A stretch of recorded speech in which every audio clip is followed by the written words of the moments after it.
Nagbabalik tayo para sa isa na namang episode ng Shapers and Shakers, Personalities of the EDSA Revolution. Hello sa inyong lahat, ako si Lee. Ako si Vec. Ako si Bro. Ako si Aaron, and you are listening to podcast Conversations on Philippine History, Politics, and Society.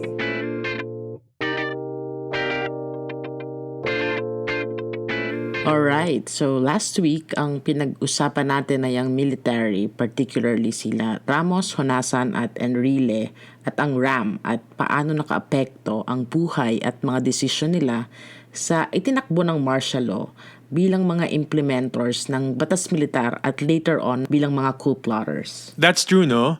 At least for Enrile and Honasan na na-involve in one way or another sa coup plots during and after the revolution.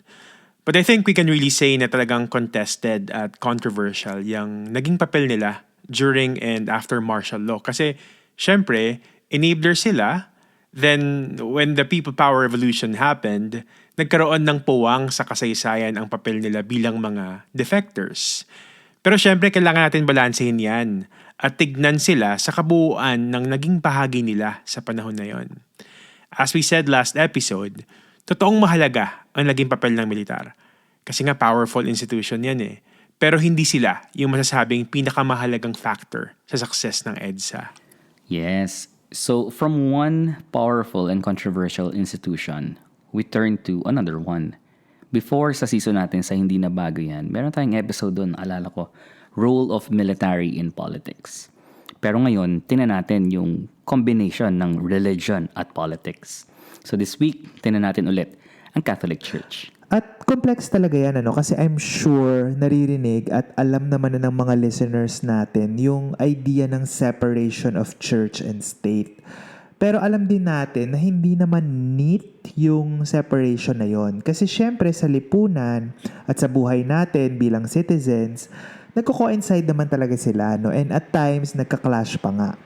So, to discuss the church during martial law, babalikan natin ang buhay ng isa sa pinakakilala, if not pinakakilalang Archbishop ng Manila, si Jaime Cardinal Sin. My dear people, I wish you to pray because it's only through prayer that we may solve this problem. This is Cardinal Sin speaking to the people, especially in Metro Manila. I am indeed concerned about the situation of Minister Enrile and General Ramos. I am calling our people to support our two good friends at the camp.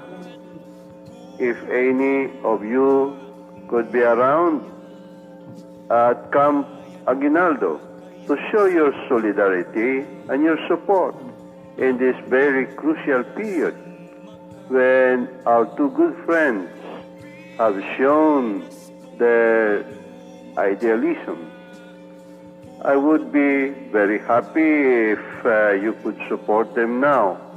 I would only wish that violence and bloodshed be avoided. Let us pray to our Blessed Lady to help us in order that we can solve this problem peacefully. Yan ang message na narinig sa Radyo Veritas noong February 22, 1986, when Jaime Cardinal Sin called on the people to go to EDSA to help and quote-unquote protect Ramos and Enrile. Naka-upload yung clip na yan sa YouTube at may transcript like this one from Rappler's YouTube page. So marami ang nagsasite na yung message na yan ni Cardinal Sin ay isang turning point sa mga naganap noong February 1986. Kasi after that message, true enough, madaming mga sibilyan ang nagsipunta sa EDSA. That's when we saw people facing tanks and soldiers. And even nuns and clergy stood at the front lines, rosaries in hand, praying and urging for a peaceful solution. Pero one of the questions that we can ask in this episode, of course, is sino nga ba si Cardinal Sin? And has he always been quote-unquote activist in this sense? No? Paano nga ba hinubog ng kanyang leadership ang church in general at ang church during the martial law period in particular? Yun. Sige, simulan natin. Si Jaime Sin ay ipinanganak noong August 31, 1928 sa New Washington, Aklan. Pang-14 siya sa 16 na anak nila Juan Sin, isang Chinese businessman, at Maxima La Chica, isang mestiza from Panay. Unfortunately, siyam lang sa 16 na anak ng mag-asawa ang nag-survive. Yung mga biographies niya would say that he was sickly, may hika, kaya favorite siya ng nanay niya. At sabi mismo ni Cardinal Sin, favorite siya ng kanyang nanay dahil he was, and I quote, most sickly and ugliest of them all.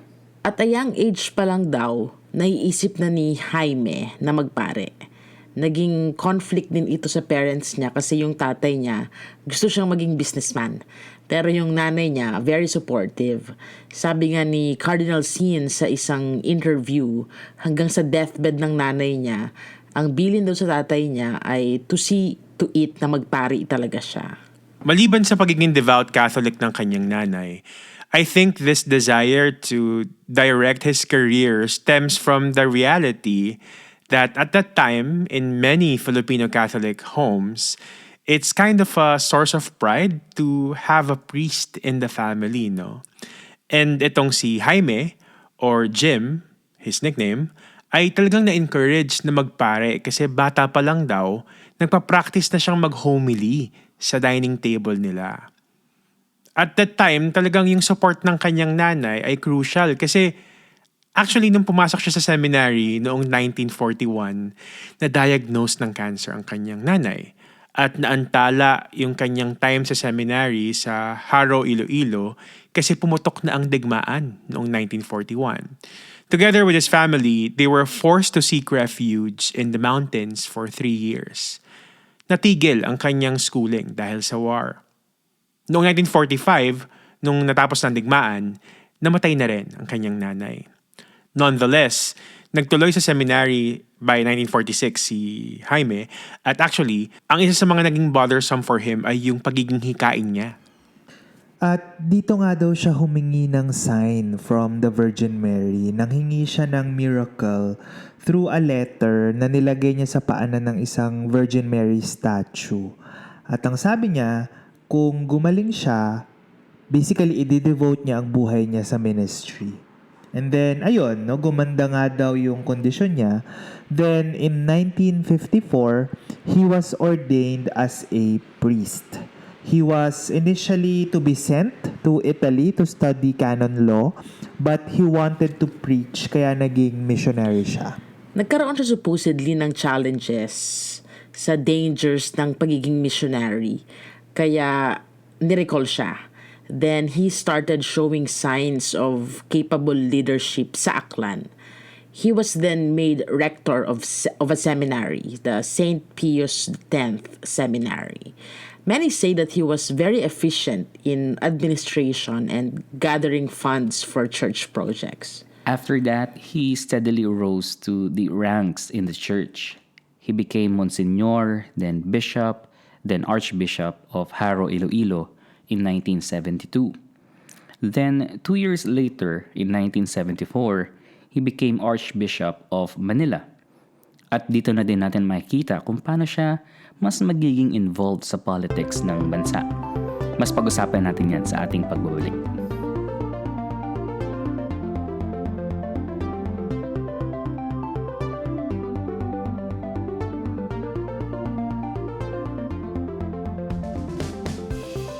In 1974, nang mag-move si Jaime Sin from Iloilo to Manila. At that time, syempre, martial law na. And sinong sumalubong sa kanya, sa Pierre? Si Imelda Marcos lang naman, the First Lady herself. So, Jaime Sin went on to work and he was supposedly very hands-on daw. Yes, and it was during his role as Archbishop na itatag yung maraming institutions. For example, yung Caritas Manila at syempre yung Radio Veritas. No? So, he was very dedicated, pero sabi nga rin ng mga biographers niya, he was also very charming and would joke a lot. He would always say something funny, lalo na pag tense yung situation. So, ito, pakinggan natin yung isa sa mga jokes niya. A couple wanted to get married, and they are young, and they said, Cardinal, can we have our own formula? I said, all right, provided that I will have my own after your own formula.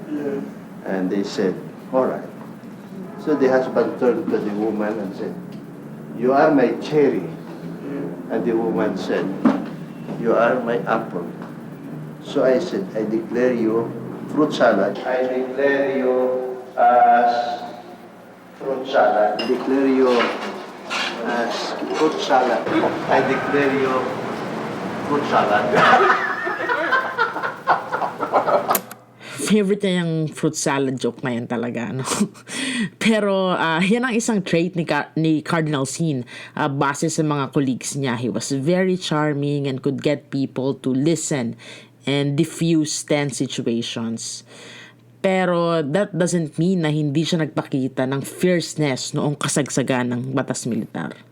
Masasabing isang major episode dyan yung nangyari noong September 1974 when military forces entered the Jesuit novitiate sa Sacred Heart sa may Novaliches kasi may rumors daw na yung mga pare ay tumutulong at nagkukupkop ng mga komunista. When Cardinal Sin heard of the incident, he made these scathing comments from the pulpit, diretso criticizing the military and the Marcos regime. This was like a premonition of what's to come, ano? Kasi nagsimula na maging mas vocal si Cardinal Sin against the regime, the martial law regime. When initially, he preached radical love sa mga Catholics sa Pilipinas para ma-prevent yung any sort of violence that could erupt from the tensions of the time. And it was really tense. Kasi the church was being criticized by left-wing groups kasi it was not doing enough daw to help the cause and fight tyranny. Silent daw ito at complicit or at least passive siguro when martial law was imposed. The church and its leaders were also seen as opposed to leftist movements kasi nga at this time communism was also viewed as the spread of atheism. Isa pang criticism sa church ay yung delayed response nito sa usapin ng excesses of the Marcos regime when it was still unfolding. While segments of the church, particularly among the religious orders and lay organizations, began to oppose the regime's abuses early on, the institutional response was slower to materialize. It was not until the latter half of the 1970s and early 1980s that the Catholic Bishops' Conference of the Philippines, or yung CBCP, started to issue more forceful critiques of human rights violations and the undermining of democratic institutions. And then, of course, on the flip side, we have some people arguing na the church should not meddle in politics, di ba? But yes, going back to that 1974 episode sa Sacred Heart, isa na yung sign of things to come. So he was also counsel to Cory and Ninoy at actually he administered the last sacrament kay Ninoy noong hunger strike niya. Then when the assassination happened, siya na rin.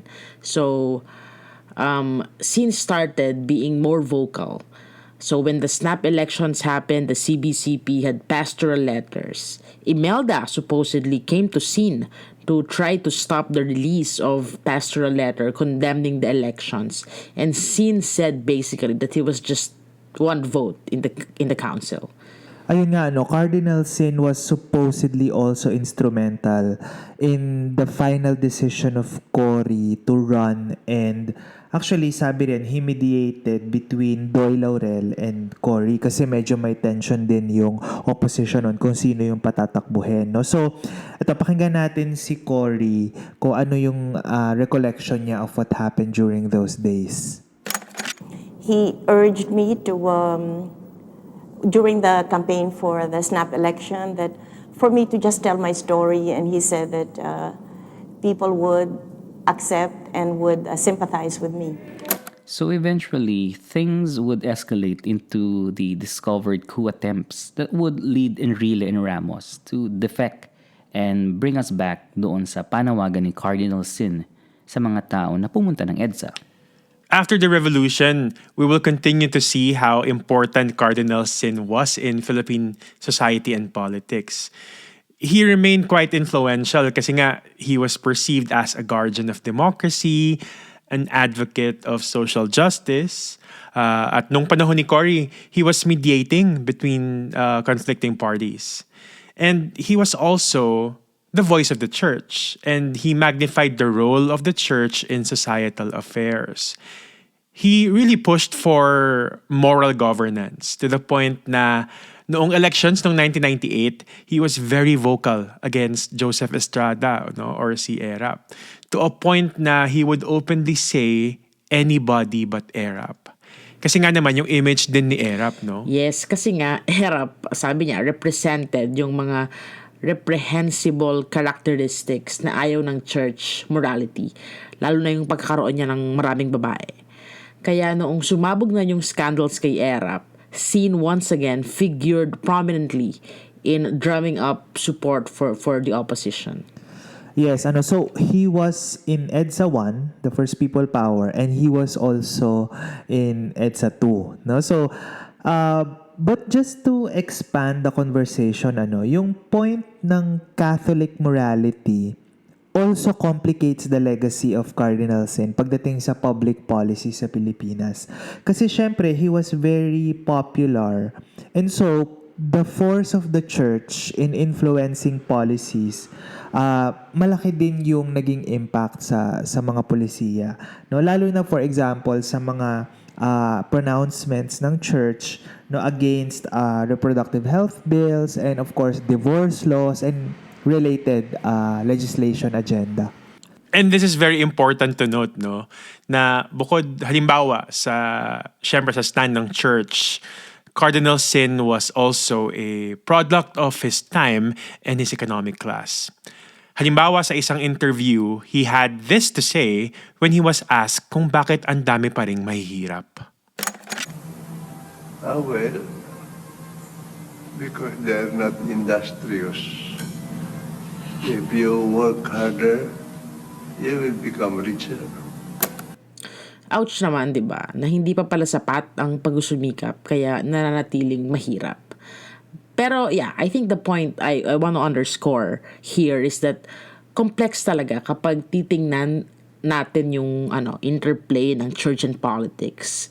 Kasi bukod sa non-negotiables ng church on matters of, Catholic morality, powerful talaga itong institution na itong simbahan in terms of, influencing the people. I agree, no? Pero as Cardinal Sin's life and legacy during martial law has shown, the church can indeed wield influence pagdating sa politics, no? Kasi meron siyang sway sa mga tao, no? So, at nakita yan, no, in how Cardinal Sin himself could be definitely considered a major shaker and shaper of martial law and the people power revolution in the 1980s. At hanggang EDSA 2. Actually, hanggang sa retirement niya, he was always been sought after sa mga views niya on politics. At ito rin ang nagpapakita na ang EDSA Revolution ay complex bilang isang historical event. Kasi hindi natin pwedeng i-attribute lang sa isang sector na naging instrumental dito eh. Actually, I think it's a mistake to think that it was all about one group or another taking the lead. Like we've been talking about since our last episode, no? This was really and truly a win for the people, by the people. And that's what makes it so special, no? It's the collective spirit, the coming together of so many different folks from all walks of life, each playing their part, that really tipped the scales. This wasn't just a moment in time. It was a powerful demonstration of what can happen when we all pull in the same direction. Kaya when we remember EDSA, let's remember it as the epitome of people power. It's a shining example of unity in action and a reminder of what we can achieve together. If different institutions like the church, for example, through Cardinal Sin, stand for democratic principles, we can really achieve change. All right. So Cardinal Sin would be remembered as an important figure in Philippine contemporary history. He passed away on June 21st, 2005 due to severe kidney problems. He left an indelible legacy not only in the Catholic Church in Philippines, but also in Philippine society and history. All right, and that's our episode for today. Salamat sa inyong pakikinig muli. At next week, abangan ang isa na namang bagong episode ng Shapers and Shakers, Personalities of the EDSA Revolution. Yes, abangan sana yan ng ating mga listeners and continue supporting podcasts sa aming social media pages. Tama yan. Continue following us. If you haven't followed us, follow us on Facebook, X, Instagram, LinkedIn, at syempre sa aming YouTube channel, Podcast TV. Right, so until next week, thank you and have a good day.